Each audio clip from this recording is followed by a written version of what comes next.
Magaling pa makapagkape.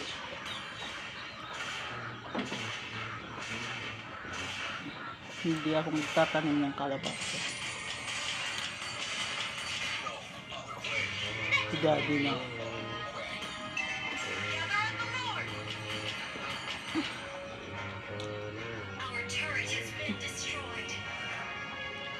Good morning. Malapit ng pasukan. Nako, masakit na ang ulo ngayon ng mga magulang. Katulad ko.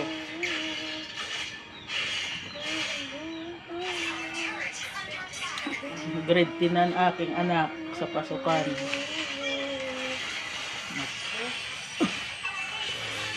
Graduating na ng grade 10. Next year ay ano na siya, grade 11 na siya.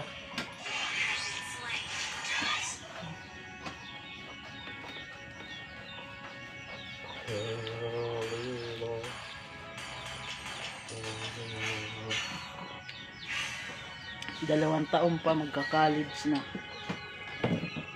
Parang ang bilis ng panahon.